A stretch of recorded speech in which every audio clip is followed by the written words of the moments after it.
अस्सलाम वालेकुम, मैं हूं मुदस्सिर नज़र और आज HTML के चैप्टर 12 में आपको खुशामदीद कहता हूं। आज हम इस चैप्टर में बात करेंगे फॉर्म्स के बारे में, चाहे वो कॉन्टैक्ट फॉर्म हो या फिर रजिस्ट्रेशन या फिर कमेंट्स वगैरह। आप देख सकते हैं मेरे पास यहाँ पे एक टेम्पलेट मैंने बनाया है जो कि कमेंट्स का है। यहाँ पे हम अपना नाम एंटर कर सकते हैं, उसके बाद कमेंट, उसके बाद एक चेक बॉक्स और उसके बाद सबमिट बटन। हम यहाँ पे बात करेंगे कि किस तरीके से जो HTML है वो फॉर्म्स वगैरह में काम आती है। तो हम पढ़ते हैं हमारे टेक्स्ट एडिटर की जानिब। यहाँ पे मेरे पास एक HTML पेज है जो कि लिंक्ड है स्टाइल शीट से, और यहाँ पे मैं एक फॉर्म बनाने जा रहा हूँ। मैं यहाँ पे टाइप करूँगा फॉर्म और उसके बाद एक्शन और यहाँ पे उसकी वैल्यू। यहाँ पे हम कुछ भी लिख सकते हैं। मिसाल के तौर पे हम अगर अपने फॉर्म को PHP के साथ जब कनेक्ट करेंगे सर्वर लैंग्वेज में, तो हम यहाँ पे मिसाल के तौर पर लिखेंगे contact डॉट PHP और फिलहाल मैं इसको यहाँ पे ब्लैंक छोड़ देता हूँ क्योंकि हम यहाँ पे किसी सर्वर लैंग्वेज पे काम नहीं कर रहे। हम सिर्फ देखना चाह रहे हैं कि HTML किस तरीके से फॉर्म्स वगैरह में काम आता है। और दूसरा जो एट्रीब्यूट है यहाँ पे वो है मेथड, और यहाँ पे जो बाय डिफ़ॉल्ट होता है वो होता है गेट। मीन जो भी हमारा डेटा होगा यहाँ से इस फॉर्म के अंदर वो सारा यहाँ से ये रिसीव करेगा, और एक्शन में जो हम यहाँ पे URL देंगे या कोई पेज देंगे वो उसको सेंड करेगा ईमेल पे या फिर डेटाबेस में ऐड कर देगा वगैरह वगैरह। काफ़ी सारे दो तीन इसके तरीके हैं। तो यहाँ पे मैं इसको चेंज करके पोस्ट कर दूंगा क्योंकि हम नहीं चाहते कि हमारा डेटा, हमारा जो फॉर्म है उसको सबमिट करने के बाद हमारा पेज जो है वो रीडायरेक्ट होके दूसरे पेज पे चले जाए। फिलहाल हम यहाँ पे इसको ऐसे रखते हैं और उसके बाद मैं यहाँ पे इसको क्लोज कर दूंगा। और अब मैं यहाँ पे एक इनपुट का एलिमेंट यूज़ करूँगा और मैं इसको फ़िलहाल सेल्फ क्लोज करके देखता हूँ कि हमें क्या नज़र आता है। तो मैं इसको ब्राउज़र में व्यू करता हूँ और देखते हैं हमारे पास क्या आता है।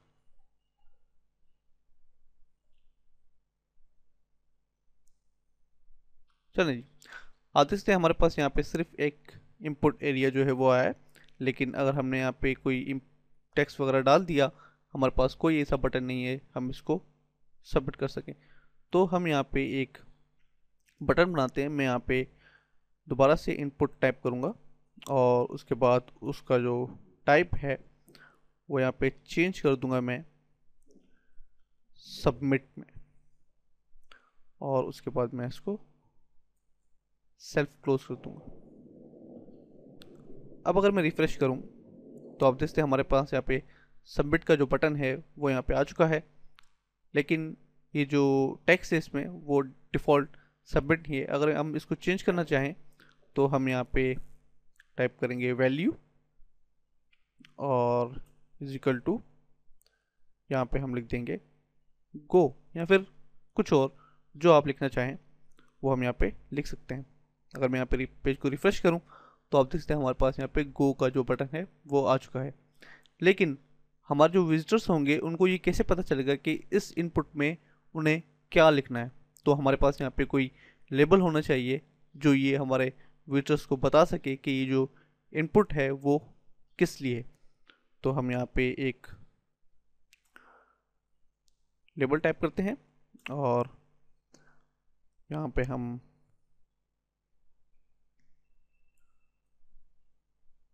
टाइप करते हैं inter your name, save, refresh. आप देखते हैं हमारे पास यहाँ पे इंटर योर नेम आ गया है।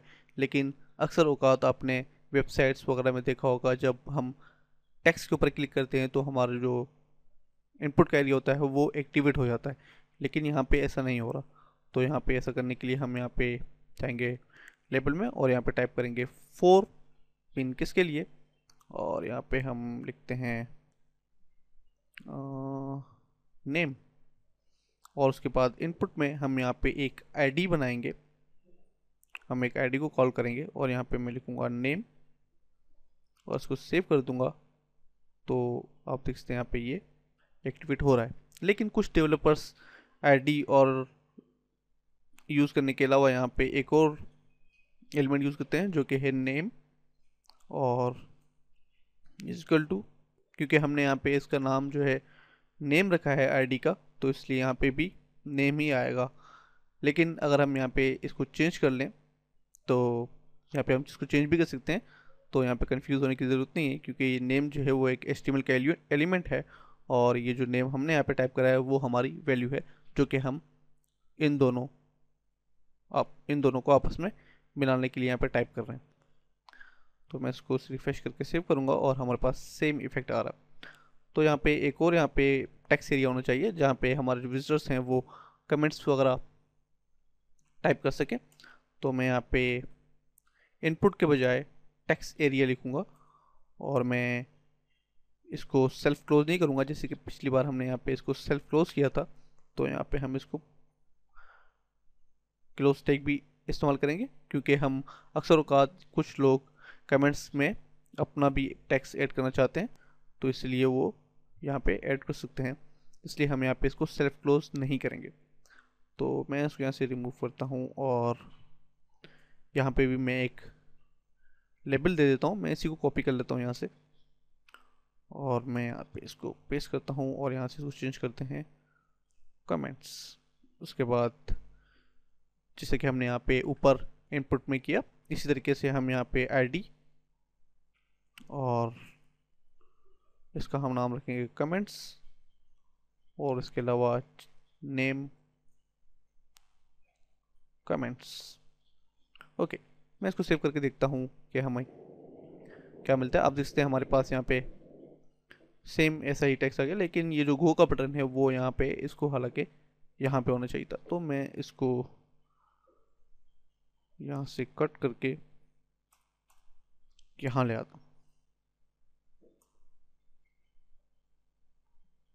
ओके, अब हम यहाँ पे इन जो ये जो हमारा एलिमेंट, ये जो हमारे इनपुट का टेक्स्ट है, इंटरव्यूअर नेम और हमारा इनपुट, और उसके बाद हमारे जो कमेंट्स हैं, यहाँ से मैं इसको इंटरव्यूअर कमेंट्स कर देता हूँ और उसको सेव कर देता हूँ। ये इनको मैं पैराग्राफ के अंदर कर देता हूँ। मैं यहाँ पे टाइप करता हूँ P, और उसके बाद इसको क्लोज टैग को मैं यहाँ पे टाइप करके देखता हूँ। देखते हैं हमारे पास क्या इफेक्ट मिलता है। अक्सर डेवलपर्स ऐसा करते हैं, क्योंकि मैंने कभी ऐसा नहीं किया, लेकिन मेरे जो दोस्त हैं उन्होंने, आज मैं उससे डिस्कस कर रहा था कि इस ट्यूटोरियल के बारे में, तो उन्होंने मुझे ये एक छोटी सी टिप बताई है। तो देखते हैं हमारे क्या रिजल्ट मिलता है। मैं यहाँ पे टाइप करता हूँ क्लोज और सेव।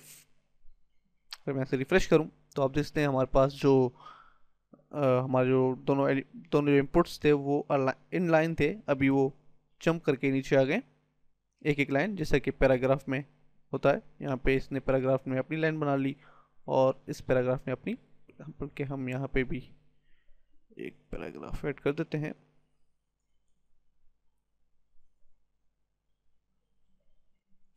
चलिए सेव। अब आप देख सकते हैं यहाँ पे इन दोनों पैराग्राफ्स के दरमियान जो लाइन स्पेसिंग है वो भी हमें मिल गई है। हमें अलग से कोई मार्जिन वगैरह देने की ज़रूरत नहीं पड़ी। हमें यहाँ पे लाइन ब्रेक की ज़रूरत नहीं पड़ी। हमें यहाँ पे कोई विड्थ वगैरह देने की ज़रूरत नहीं पड़ी। खुद ब खुद ही सिर्फ हमें यहाँ पे पैराग्राफ टैग ऐड करने के बाद हमें ये तीनों चीज़ें मिल गई हैं। लेकिन अगर मैं यहाँ से इसको चेंज करके अनऑर्डर्ड लिस्ट दे दूँ, तो मैं यहाँ पे टाइप करता हूँ UL, और मैं इसको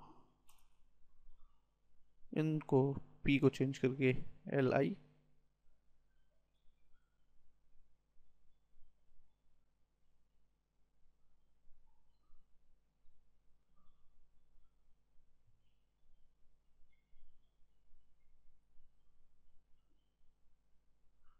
मैं इनको ज़रा सेट कर दूँ।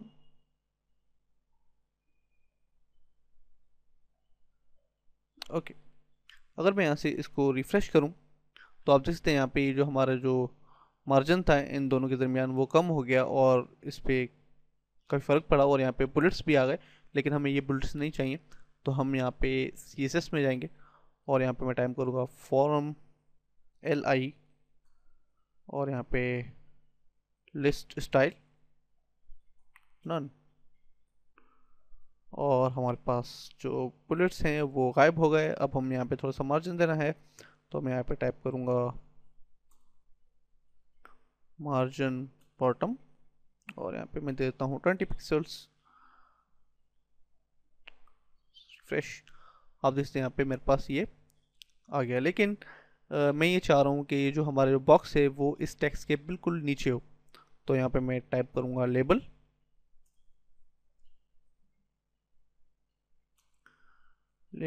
और यहाँ पे मैं करूँगा डिस्प्ले इनलाइन के बजाय ब्लॉक। बाय डिफ़ॉल्ट इनलाइन होता है, तो हम यहाँ पे इसको ब्लॉक चेंज कर देंगे और आप देखते हैं अब यहाँ पे मेरे पास ये जो टेक्स्ट और इनपुट है वो एक ही लाइन में आ रहे हैं, मतलब ऊपर नीचे आ रहे हैं, एक ही लाइन में तो पहले से ही थे। तो अब हम यहाँ पे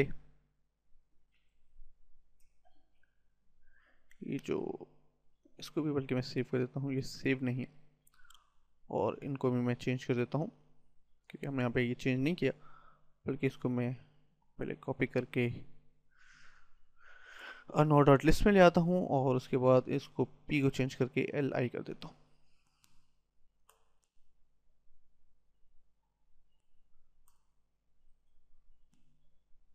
LI चलें जी। अब हमारे पास आप देखते हैं यहाँ पे थोड़ा बहुत यहाँ पे फॉर्म की शक्ल इख्तियार करने लगा है, लेकिन हमारे पास ये जो कमेंट का टेक्स्ट है, बॉक्स है, वो बहुत ही छोटा है और हमें यहाँ पे पूरी तरीके से कमेंट्स नज़र नहीं आ रहे जो हमने टाइप किया है। मैं चाह रहा हूँ इसकी थोड़ी सी विड्थ वगैरह दी जाए, तो मैं यहाँ पे फॉर्म बल्कि सॉरी टेक्स्ट एरिया और यहाँ पे मैं देता हूँ विथ 200, बल्कि विथ हम देते हैं इसको 400 पिक्सल्स और हाइट इसको मैं देता हूँ 150 पिक्सल्स। रिफ्रेश, और आप देखते हैं यहाँ पे हमारे पास जो कमेंट्स है वो आ चुके हैं। अब हम यहाँ पे आप देखते हैं मैंने यहाँ पे जैसे कि पिछली बार तो आपको मैं यहाँ पे बता दिया आपको कि ये जो यहाँ पे हमने पोस्ट को क्लोज नहीं किया था, तो इसलिए इसको क्लोज करना ज़रूरी है। मैंने आपको बताया था कि यहाँ पे जो बाय डिफ़ॉल्ट होता है यहाँ पे वो गेट होता है। अगर मैं यहाँ से इसको गेट करूँ और यहाँ पे मैं अपना जो एलिमेंट्स हैं वो, बल्कि हमारे पास रिफ्रेश करने के बाद एक और इशू आ गया। यहाँ पे जो मार्जिन है वो यहाँ पेडिंग जो है वो यहाँ पे आ रही है बाय डिफ़ॉल्ट। पिछले चैप्टर में अगर आपको याद हो हमने यहाँ पे पेडिंग वगैरह के बारे में बात की थी, जो कि डिफ़ॉल्ट स्टाइल शीट जो है ब्राउज़र की वो अप्लाई हो जाती है। अगर मैं यहाँ से इसको हाईलाइट करूँ, आप देखते हैं यहाँ पे वेबकिट पेडिंग स्टार्ट 40 पिक्सल्स और मैं यहाँ पे लिखता हूँ पेडिंग लेफ्ट 0 और यहाँ पे ये गायब हो जाएगा। तो हम यहाँ पे टाइप करते हैं बिल्कुल फॉर्म लिस्ट के नीचे फॉर्म और UL पेडिंग पेडिंग लेफ्ट 0 पिक्सल्स, और अब मैं इसको यहाँ से रिफ्रेश करता हूँ तो अब हमारे पास ये गायब हो गया। लेकिन अब अगर मैं यहाँ पे अपना नाम टाइप करूँ मुदस्सिर नज़र और यहाँ पे कमेंट्स, आप ये जो URL है इसके ऊपर ज़रा गौर कीजिएगा। मैं जैसे ही यहाँ पे सबमिट का बटन प्रेस करूँगा तो आप देखते हैं ये जो URL है वो चेंज हो गई है। यहाँ पे जो नेम है वो आप देखते हैं मुदस्सिर नज़र में चेंज हो गया और जो कमेंट है वो कमेंट्स में चेंज हो गई, क्योंकि हमने कमेंट्स जो है वो कमेंट्स में जो है कमेंट का टेक्स्ट डाला था, इसलिए वो यहाँ पे चेंज हो गई। लेकिन अगर मैं यहाँ से इसको गेट को चेंज करके पोस्ट करूँ और यहाँ पे मैं दोबारा से इसको रिफ्रेश करके दोबारा से नाम वगैरह एंटर करूँ अब आप अगर इसकी तरफ गौर करें तो यहाँ पे कुछ भी नहीं आ रहा। उप्स, बल्कि मैं इसको रिमूव कर देता हूँ क्योंकि पुराना जो है वो कैशे में पड़ा हुआ था। और अगर मैं नाम यहाँ पे ऐड करूँ माय कमेंट्स और गो, आप देखते हैं यहाँ पे कुछ भी शो नहीं किया क्योंकि हमने यहाँ पे इसी पोस्ट में इसको पोस्ट किया है, बल्कि ताकि यूआरएल हमारा चेंज ना हो, इसी पेज पे रहते हुए हमारा डेटा जो है वो आगे डेटाबेस में ऐड हो जाए या फिर ईमेल वगैरह हो जाए। अगर हम यहाँ पे इसको रिडायरेक्ट करना चाहें, जैसा कि हम कोई पीएचपी पेज ऐड करके हम किसी को ईमेल करना चाहें, मिसाल के तौर पर मैं यहाँ पे करता हूँ contact.php और मैं यहाँ से इसको चेंज कर देता हूँ गेट सेव। और अब अगर मैं यहाँ पे नाम लिखूँ और उसको गो करूँ तो यहाँ पे आप देखते हैं यहाँ पे पहले ये रिडायरेक्ट हुआ contact.php पेज पे और उसके बाद क्वेश्चन मार्क, उसके बाद नेम वगैरह वगैरह। तो इसके लिए हमारे पास सर्वर लैंग्वेज होना ज़रूरी है क्योंकि हम इस फॉर्म में सर्वर लैंग्वेज वगैरह नहीं इस्तेमाल कर रहे, इसलिए हमारे पास ये एरर आ रहा है। तो मैं इसको दोबारा डिफ़ॉल्ट पे कर देता हूँ पोस्ट पे जो कि हमने यहाँ पे इस्तेमाल किया था और मैं इसको अब रिफ़्रेश करता हूँ। अब हम यहाँ पे पढ़ते हैं चेक बॉक्स वगैरह की जानिब। तो मैं यहाँ पे टाइप करता हूँ इनपुट और इसको मैं सेल्फ क्लोज करूँगा और यहाँ पे मैं लिखूँगा टाइप। जो हमारा टाइप है इनपुट का वो क्या होना चाहिए, वो होना चाहिए चेक बॉक्स और जिसके से मैंने आपको ऊपर बताया आईडी और कमेंट्स वगैरह के बारे में, क्योंकि हम यहाँ पे भी इसका लेबल वगैरह इस्तेमाल करेंगे। तो यहाँ पे मैं दे देता हूँ, बल्कि मैं यहाँ पे पहले एक लेबल टाइप कर देता हूँ।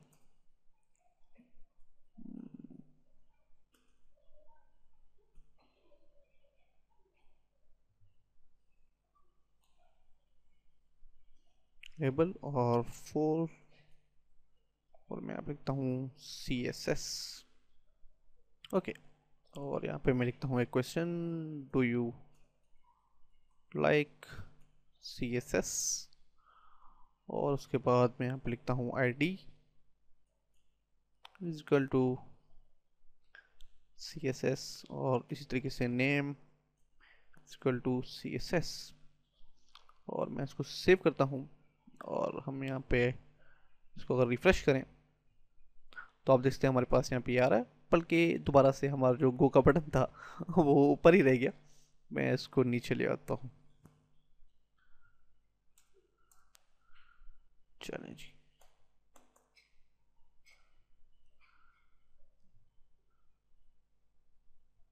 चलें। अब हमारे पास यहाँ पे चेक बॉक्स जो है वो आ चुका है। अगर दोबारा से यहाँ पे बल्कि मैं इसको दोबारा से गेट पे चेंज करता हूँ ताकि मैं आपको बता सकूँ कि किस तरीके से ये चेक बॉक्स जो है वो काम करता है। मैं इसको रिफ्रेश करूँगा और यहाँ पे लिखूँगा मुदस्सिर नज़र माय कमेंट्स और अब मैं इसको चेक करता हूँ तो मैं गो का बटन दबाऊँगा। आप देखते हैं यहाँ पे मेरे पास नेम, मुदस्सिर, कमेंट्स और CSS का जो कॉलम है हमारे पास, जो चेक बॉक्स है वहाँ पे लिखा हुआ आ रहा है ऑन। लेकिन इस पर दबा मैं इसको खाली छोड़ दूंगा, मैं इसके ऊपर चेक नहीं लगाऊंगा। और अब अगर मैं इसको गो करूं तो हमारे पास जो चेक बॉक्स का जो बटन वगैरह है वो हमारे पास यहाँ पे नहीं आया, क्योंकि यहाँ पे कोई ऑफ का जो ऑप्शन है वो मौजूद नहीं है, सिर्फ ऑन मौजूद है यहाँ पे। अगर कोई इसको चेक करता है तो हमारे कॉन्टैक्ट फॉर्म में इसको ऑन करके पेश किया जाएगा। अगर कोई चेक नहीं करता तो इसको ऑफ करके पेश नहीं किया जाएगा। बल्कि ये भी मुमकिन है हम कुछ और चीज़ें ऐड करके हम अपने इसको शो करा सकते हैं। मिसाल के तौर पर अगर हमें कोई कॉन्टैक्ट फॉर्म फिल करके उसको जैसे सबमिट करेगा उसने चेक नहीं किया होगा तो वहाँ पे अनचेक लिखा हुआ आ जाएगा वगैरह वगैरह कुछ भी। तो ये भी पॉसिबल है, लेकिन बाय डिफ़ॉल्ट ये ऑन ऑफ का शो नहीं करता, सिर्फ ऑन का शो करता है। ऑफ का शो नहीं करता। तो मैं यहाँ से इसको चेंज कर देता हूँ दोबारा पोस्ट पे। और अब हम यहाँ पे ऐड करते हैं कुछ रेडियो बटन्स। उसका भी सेम तरीका है जैसे कि हमने यहाँ पे चेक बॉक्स ऐड किए थे। मैं यहाँ पे इसको चेंज करके कर देता हूँ लैंग्वेज, और उसको मैं कॉपी कर लेता हूँ।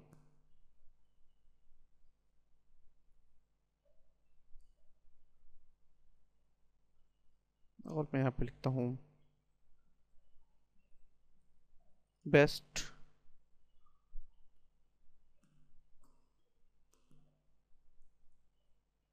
वेब प्रोग्रामिंग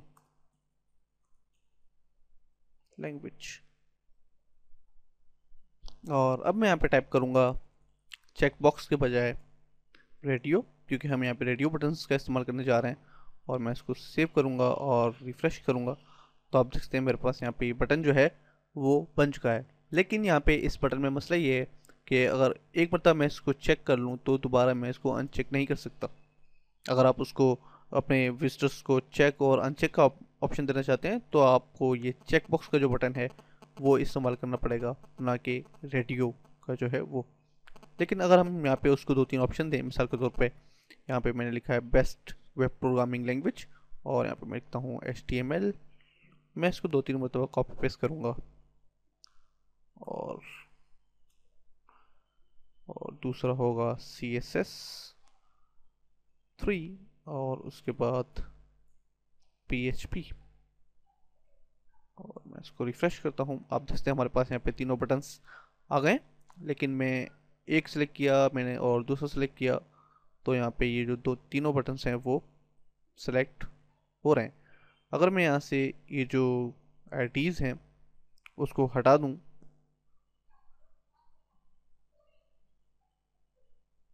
तो जो लैंग्वेज जो है उसको भी हटा देता हूँ, और मैं इसको सेव करता हूँ, रिफ्रेश। अब आप देख सकते हैं यहाँ पे हमने ये तीनों बटन्स जो है वो चेक किए हैं, वो अनचेक नहीं हो रहे। पिछली मरतबा इसलिए हो रहा था क्योंकि हमने उसको अलग अलग IDs और लैंग्वेज वगैरह का ये इसका दिया हुआ था क्लास वगैरह, तो इसलिए वो हम अलग अलग जो है वो उसको चेक कर पा रहे थे। लेकिन यहाँ पे ये इशू है, अगर आप IDs का और नेम वगैरह का इस्तेमाल नहीं कर रहे तो आपको एक मरतबा चेक करने के बाद दोबारा उसको डिसेंबल करना मुश्किल हो जाएगा। तो इस चैप्टर को यहीं पे ख़त्म करते हैं हम, और इंशाल्लाह अगले चैप्टर में मिलेंगे। तो में याद रखिएगा। अल्लाह हाफिज़।